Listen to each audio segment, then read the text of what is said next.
The Sportscast, November 13th, Friday the 13th, 2020 of all years. Welcome back to the Sportscast. You're on YouTube, Periscope, and iTunes. And if you're on iTunes, please leave a rating and a review. It will help us out tremendously. On YouTube, please subscribe and leave a comment in one of our videos, maybe this one. And, of course, you can listen to us on online digital radio.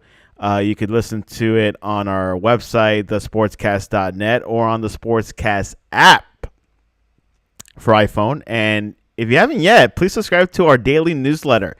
If you're that person that checks emails every day from their bed, subscribe to our newsletter because we'll let you know what happened like the night before, what happened in yesterday's sports news.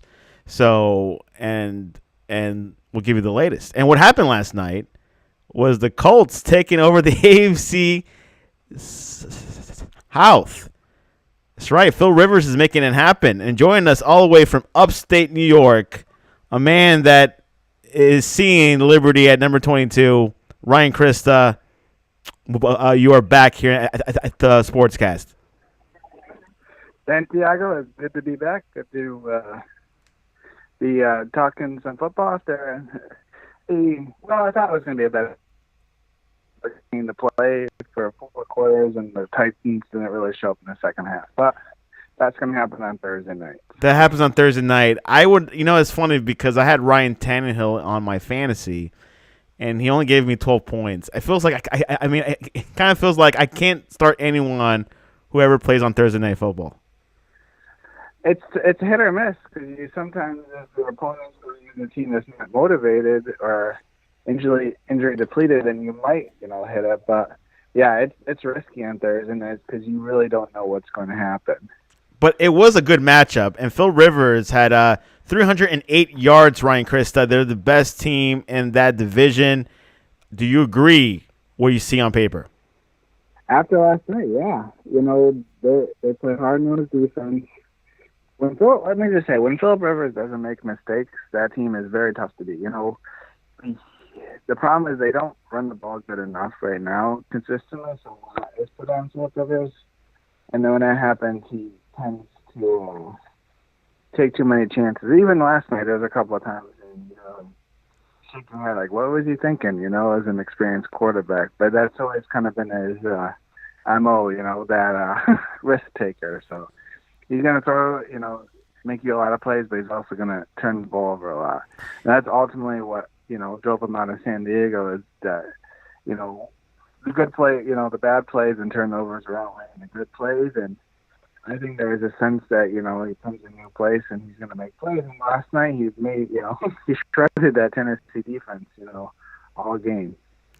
And Nyheim Hines got 70 yards last night. The Titans, Derrick Henry, had no score touchdowns yesterday.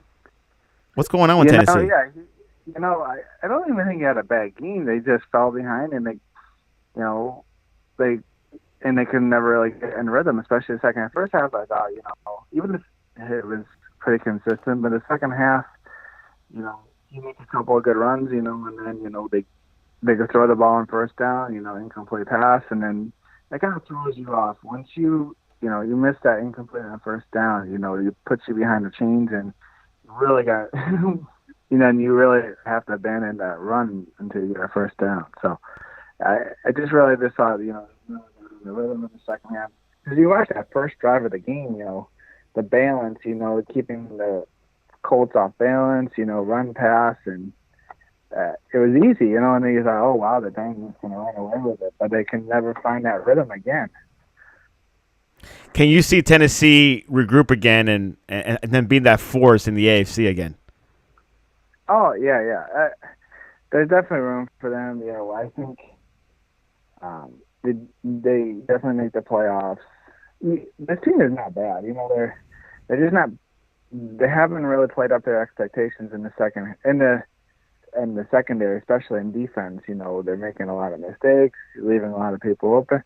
Early in the season, that was you didn't throw against Tennessee, because they covered well, but they're not playing up to their potential, but that doesn't mean they won't get there. They have a lot of playmakers. I think Clowney, while he's not getting a lot of sacks, he's getting some pressure. Jeffrey Simmons up front, he's good. Once they get back on groove, maybe this 10-day stretch, we'll set them back up. I think, especially this season, I think they ran on adrenaline. The first couple weeks after they had that COVID outbreak, they played well. And then they played the Steelers down to the wire, and they came up short. And then they go to Cincinnati and just really lay an egg. And then last week you play Chicago, who they beat. But the problem is, when they play Chicago, that's a hard hitting team. And to go in and play a game on Thursday night, they show the effects of that. So you take 10 days off, you recuperate, and I think you're going to see a different Titans team. Something to definitely look at. Of course, the Colts are the new kid of the block in the South of the AFC. Looking forward to it. Tennessee definitely has some time to regroup. Ever since losing against the Steelers, haven't been all there. But anyways, let's go to the main segment of the show. Ryan, are you ready to predict NFL Week 10? Oh, let's do it. First matchup, the Buccaneers at the Panthers. The Panthers came close with the Chiefs. Ryan, Buccaneers came with a awful loss, maybe the worst game Tom Brady I've ever seen in my life. Who do you have for that matchup? I definitely think the Buccaneers. I think they had a rough week of practice. I'm sure Bruce Arians let them know how bad they were. And one thing about Bruce Arians, he doesn't baby Tom Brady. He let the media know Tom Brady played awful, and he needs to play better if they're going to win. So I think, with that being said, I definitely think you'll see a much better effort from the Buccaneers. And again, the Panthers played well on Sunday. They got Christian McCaffrey back, but then he goes and injures his shoulder, so he's what I think listed today is doubtful. So most likely, I don't think he's playing this weekend. So you lose him again. So I don't know what you're going to get from the Panthers. They're definitely not the same team without him. I think having Christian McCaffrey back definitely gave him a pep in their step. The other day, but I think the Buccaneers get back on track this week. Now, after last week's loss against the Saints, do you put the Saints in a different thought now? Like, okay, well, the Saints weren't doing well, but then when they beat the Bucs, like, wow, they could be, the best team in the NFC sometimes. But yes, because this is the first week they seemed like they really got fully healthy on offense. Getting Michael Thomas back hasn't played in forever. When they got all their weapons, they're, with Kamara and Murray running the ball, and then, Sanders and Thomas on the outside. It's just a good team, balanced offensively, and then Drew Brees. Again, when you get these veteran quarterbacks, for every performance, he'll have a Tom Brady performance like Tom Brady had. He's due for one of those. You're not going to get that consistent, 16-week performance in these quarterbacks get in the high 30s, early 40s. So, but I think that's the point of finding that running game the last couple of years is taking a lot of pressure off Drew Brees. But they definitely need Michael Thomas out there because he'll help the running game by just having him out there. It takes they can't put all those people in the box, which just stops the run.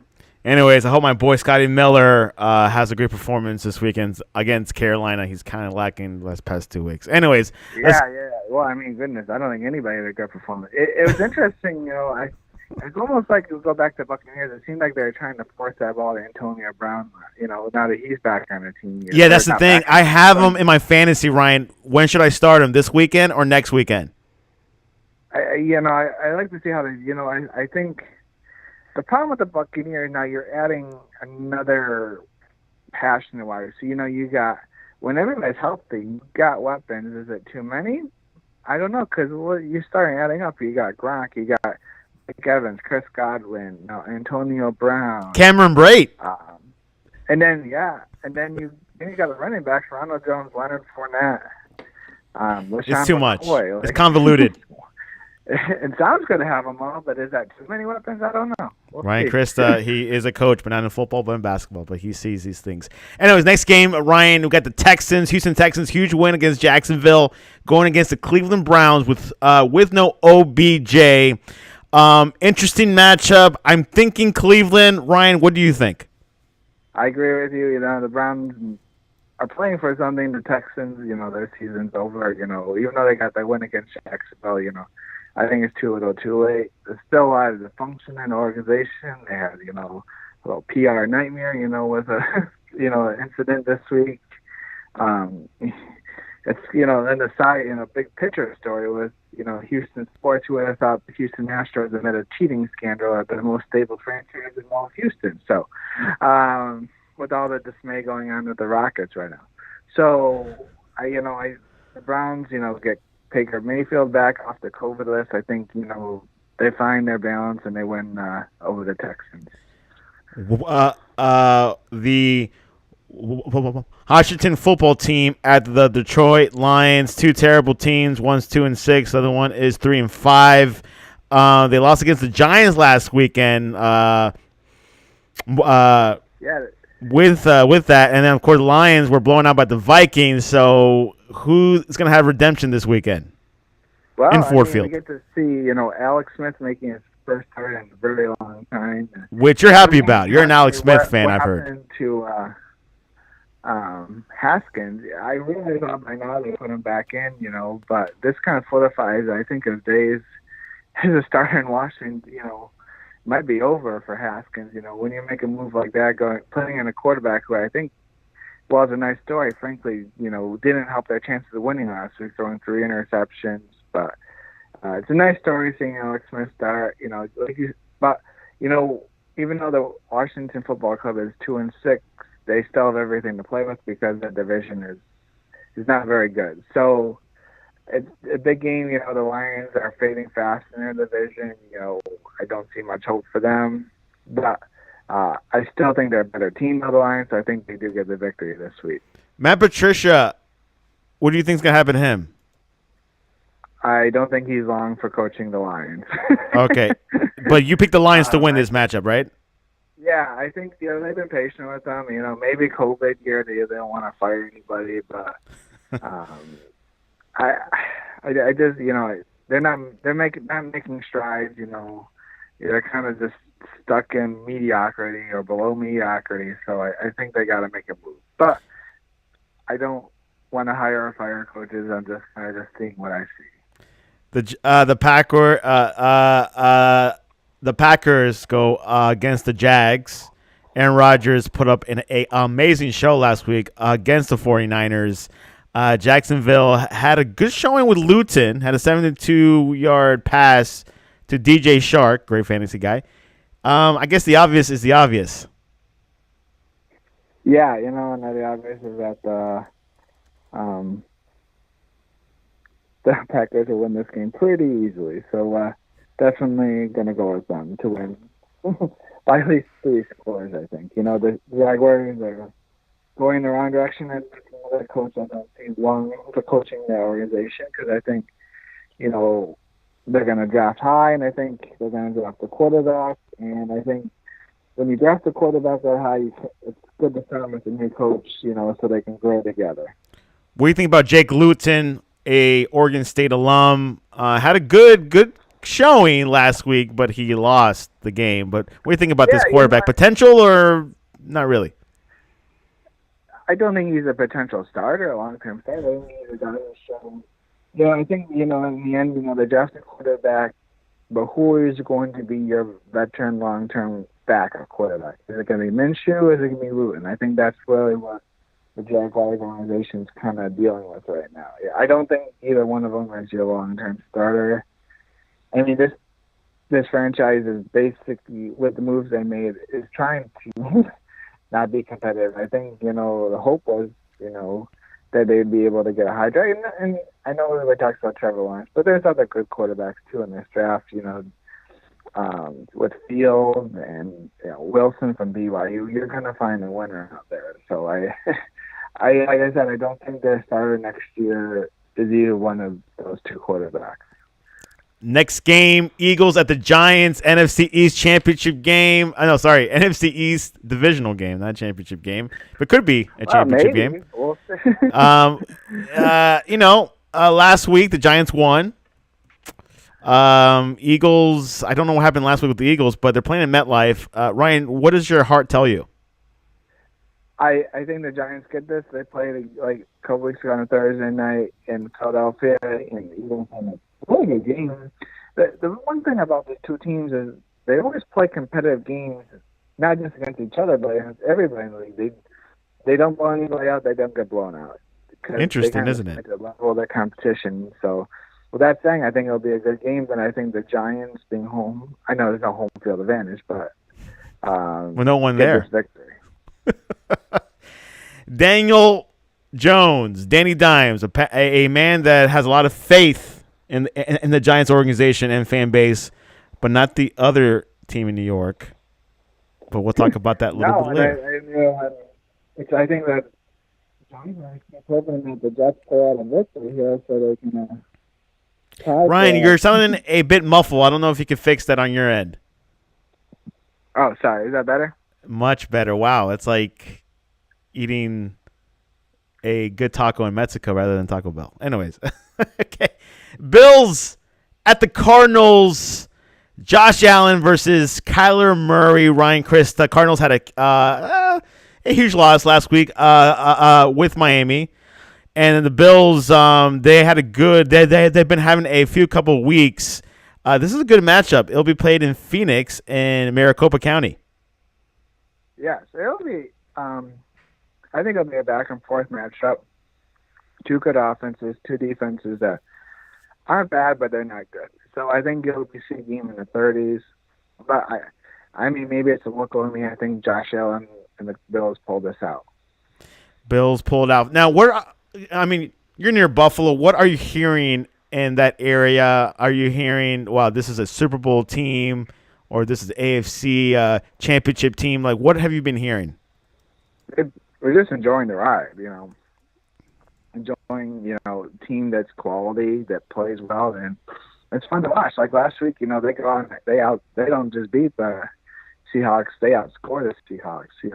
There's a couple weeks, I think, where you saw Josh Allen, maybe not regress, but kind of go back to some of the things he struggled with early on in his career. But there's definitely, when he's on and the receivers and him are in rhythm, they're a tough team to stop.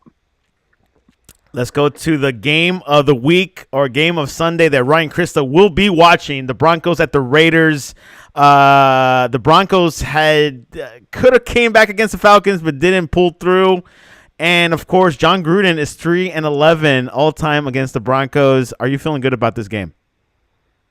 Well, not really, because I think the Raiders are a quality football team.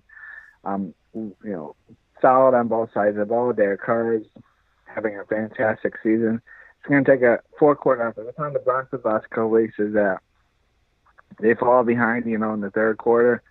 They try to make a valiant effort in the fourth quarter. 2 weeks ago, they were able to do it. Last week, they fell a little short. They're going to need, that's part of the progression of Drew Lock, is that they got to be able to play 4 quarters of football. But, still injury struggles on both sides of the ball is going to make it very, very difficult. Again, I'll pick the Broncos, but with my heart, but my head says I think the Raiders will win this game. Wow, you're picking over your favorite team, but I like you being objective a little bit. I like that. So, but I'll give you credit. It is played in Legion Stadium in Las Vegas, no fans. Tua versus Herbert, Chargers versus Dolphins, a matchup that everyone has been waiting for. Who do you got? A little battle of our sportscast rivalry there. It is a sportscast rivalry, but only in the sportscast. Like, you don't really hear this outside of the sportscast, maybe. I don't know. Yeah, because it wasn't, you had Joe Burrow, the clear number one, and I think there was this battle for the number 2 quarterback. But, Herbert's playing well. Tua is 2-0. I think he made great strides between, his first start and second start. So, I think the Dolphins are a much better team than the Chargers overall, so I'm going to say the Dolphins win this game. The Dolphins at Hard Rock Stadium. I do got a good feeling. What do you think about Tua's performance so far? I know it's been 2 games, and of course people are saying that like the defense has been taking the show. But what have you been seeing so far? I think the first week, the Shane Gailey really didn't let Tua do much. In the second week, I think they gave him more freedom, let him throw the ball a little bit more, and he made some plays. I still don't think they gave him the whole playbook, but I think they found a formula to win. I mean, let's just say I think Brian Flores is the best coach, right now, or the coach of the year in the NFL. Whoa! This franchise. That's huge. I think it's incredible. Yeah, I mean they're 5-3, Santiago, and I think they came in as a franchise kind of hoping that they get a high draft pick this year and play Tua, but right now they're in pace to make the playoffs easily. Oh yeah, now with the Patriots. Can't say they're tanking, but they kind of are gearing towards that. It feels like. I think there is this early on I think we all thought that Patriots would take a step back and they won their first 2 games and they're like, okay, maybe Cam Newton will save this team, but now we're seeing this team is the roster talent isn't really there, so it's really not Cam Newton's fault as much as it's just kind of depleted. I think the Patriots kind of got to take a step back. They got to get younger, more talented. So it's just kind of part of growth as an NFL team. Definitely something to look at. Let's look on. I picked the Dolphins as well, but definitely good to see these 2 quarterbacks go at each other for the first time ever. Seahawks at the Rams, NFC showdown, Ryan Christa. This is a huge game. I can see an upset, possibly. You like the 49ers in this game? No. Seahawks at Rams. Oh, I'm sorry. I thought you said 49ers. I think so, yeah. I might have said 49ers. I'm sorry if I did. I like the Rams in this game also. I think what I saw the Seahawks, that team, Russell Wilson is playing at a, MVP caliber season. Last week he struggled a little bit with turnovers, but that defense is not very good right now for the Seahawks. Even with Jamal Adams back there, they give up a lot of yards. They pressured the quarterback. They had 7 sacks against the Bills, but also gave up 400 yards passing. So they definitely are weak in the back end. So I think Goff and McKay will find some mismatches, and kind of pick apart this Seahawks, and I think they'll get enough stops defensively to win the game. So I'm going to go with the Rams. Rams win. San Francisco at the Saints. What you got? I think injury bug finally hit the rock last week.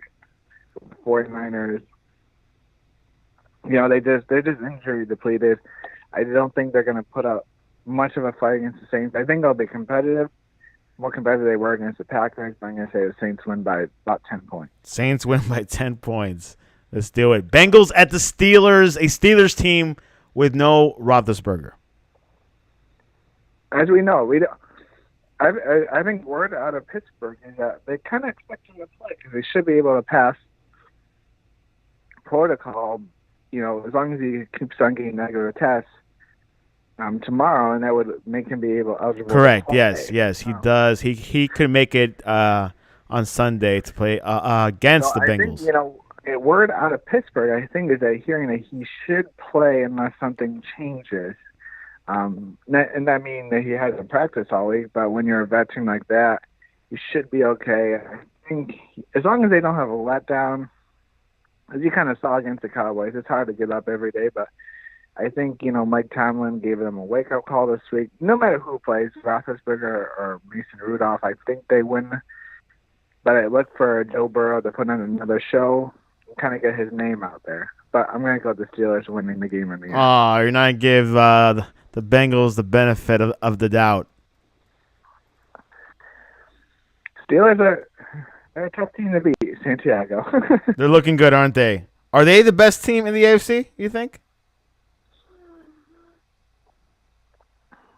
Yeah, I mean, right now, until you're proven otherwise, Right now. The Ravens got a good record, but this isn't the same Ravens team we saw last year. Yeah, I think teams have kind of fallen the way to stifle Lamar Jackson a little more. And the Chiefs are hit 'em. They're not. I don't think is they're not blowing people out like I think we expected. So it's I mean definitely between the Steelers and Chiefs, but you can make a case for either team.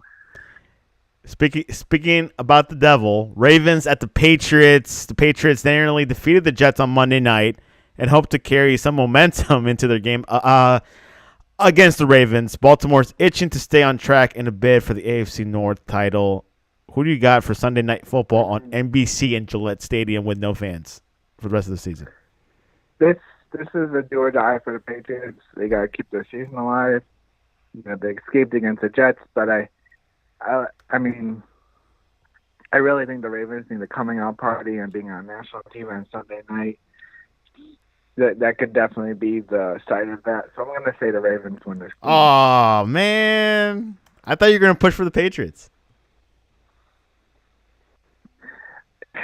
Even though they win Monday night, it was definitely nothing to write home about. That's for sure. I mean, they let Joe Flacco pass the ball over the yard. I just think even in the Ravens win the other week against the Colts, it was not an offensive masterpiece. So expect the Ravens to come out and just come up with a great game plan. And I think they find a little offensive rhythm this week against the Patriots. Something to definitely look at. Of course, NFL Week 10 is this weekend, 1 p.m. on Sunday. And, of course, 4 p.m. games, and then the Sunday night game, which is the Ravens and Patriots. There's a lot of weak games, low-key games, but I guess you can say they could be exciting. There could be a few upsets. And hopefully your boy Noah Fant. If you look at our schedule, it's a little weird on Sunday, and this is all to do with actually golf, with the Masters going on. Yeah. CBS is trying to put a lot of their marquee games on later on to not go against the final round of the Masters. And who do you got for that one? The games are at 4:25 or 4 instead of being at 1 o'clock. And who do you got for the Masters this weekend? The Chambo? He's playing good. It's hard to go against that guy. I'll go with that. Bryson DeChambeau. Yeah, I think he's the safest bet in Vegas.